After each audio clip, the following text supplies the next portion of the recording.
అందరికీ నమస్కారం.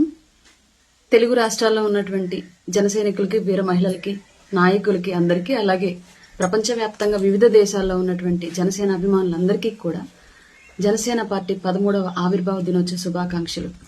ఈరోజు మనందరం ఎంతో సంతోషం మధ్య ఈ పండుగని వాడవాడలా జరుపుకుని ఉంటున్నామన్న విషయం మనందరికీ తెలుసు. పార్టీ ప్రస్థానం మొదలైనప్పటి నుంచి ఈ రోజు వరకు ఎన్ని ఒడిదుడుకులు ఎదుర్కొన్నామో కూడా ప్రతి అందరికీ తెలుసు. ఇప్పుడున్నటువంటి ఎన్నో సందేహాలు, ఎంతమందికి కలుగుతున్నటువంటి ఎన్నో సమస్యలు, వీటన్నింటికి కూడా రాబోయే రోజుల్లో పరిష్కారం దొరికిద్ది అనడానికి కూడా నేను ఇప్పుడు చెప్పేటువంటి కొన్ని విషయాలు మీరు మనసులో గుర్తుకు తెచ్చుకుంటే భవిష్యత్తు ఎలా ఉండబోతుంది జనసేన అనేది ఒక క్లారిటీ వస్తుంది. నాయకుడిని ఎంత నమ్మి నడవచ్చు అనేటువంటి ఒక మన ఆలోచనకు అర్థం దొరుకుతుంది. జెండా మోసేవాళ్లే లేరు అని మాటలు పడ్డాం మనందరం. కానీ ఇప్పుడు తెలుగు రాష్ట్ర రాజకీయాల్లో ఆ జెండా మెడలో లేకపోతే ఏ నాయకుడు గెలిచే పరిస్థితి లేదు అనేటువంటి పరిస్థితికి తీసుకొచ్చారు పవన్ కళ్యాణ్ గారు తెలుగు రాష్ట్ర రాజకీయాల్లో ఈరోజు పార్టీని. అలాగే ఎవరున్నారు ఆ పార్టీకి పిల్లలు తప్ప అనేటువంటి మాటల నుంచి పెద్ద పెద్ద రాజకీయ నాయకులు కూడా వాళ్ళ రాజకీయ భవిష్యత్తు జనసేనతోనే సాధ్యం అనేటువంటి ఆలోచన తెచ్చే స్థాయికి ఈరోజు పవన్ కళ్యాణ్ గారు తీసుకొచ్చారు.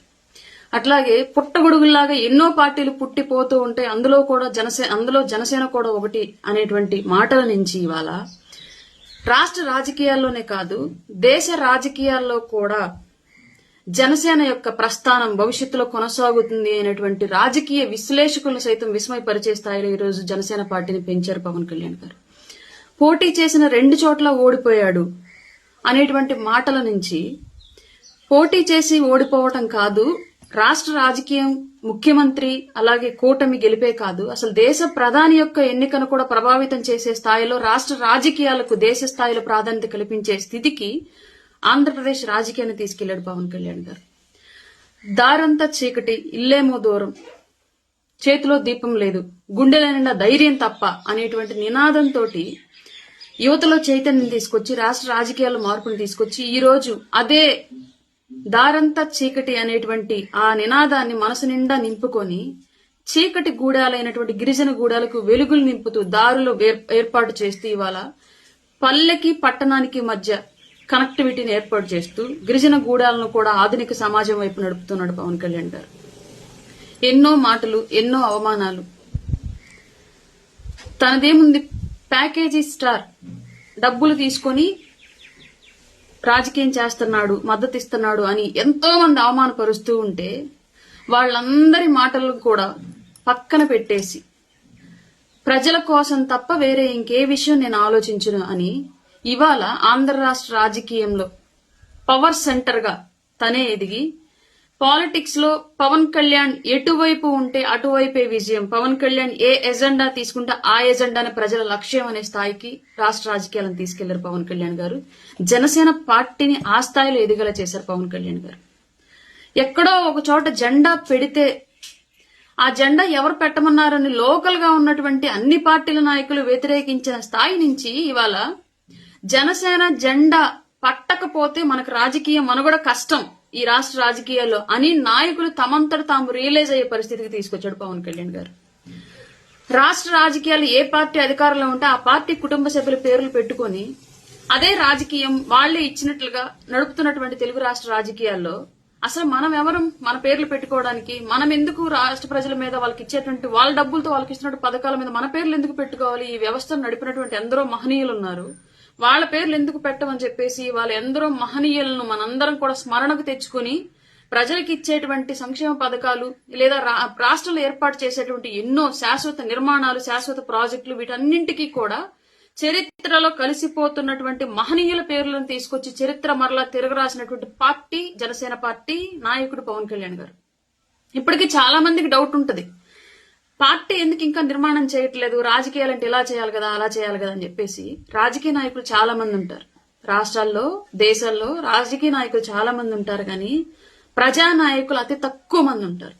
అందులో వేళ్ల మీద లెక్క పెట్టగలిగే వాళ్లలో మొదటి స్థానం ఇవ్వగలిగినటువంటి ఏకైక ప్రజానాయకుడు పవన్ కళ్యాణ్ గారు. ఇవాళకి మీరు బేరీజు వేసుకుంటే పవన్ కళ్యాణ్ గారి విషయంలో ఒక క్వశ్చన్ వేయాల్సి వస్తే పవన్ కళ్యాణ్ గారు రాజకీయ నాయకుడా ప్రజానాయకుడా అంటే ముమ్మాటికి కళ్ళు మూసుకొని చెప్పొచ్చు పవన్ కళ్యాణ్ గారు ప్రజానాయకుడు.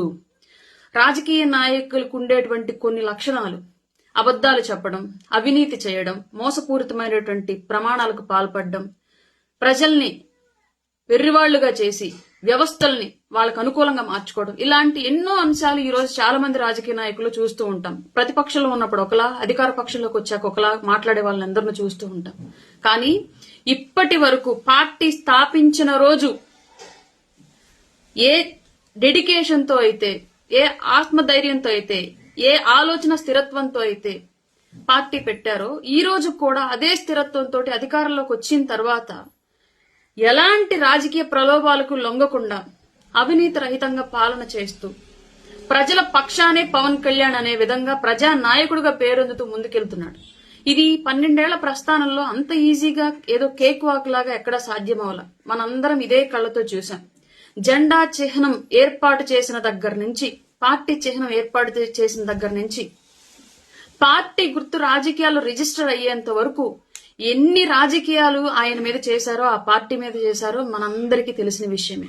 ఆ రోజు నుంచి ఈ రోజు వరకు కూడా నాయకుడు నడుస్తూ ఉంటే నాయకుడు వెనకాల భుజం మీద జెండా వేసుకుని నడిచినటువంటి ప్రతి సైనికుడు ఈ రోజు 13 సంవత్సరాల ఈ ప్రస్థానంలో మీ అందరి అండదండలు, అడుగుజాడులు, ఈ గెలుపులో మీ అందరి ప్రతి ఒక్కరిది ఉంది.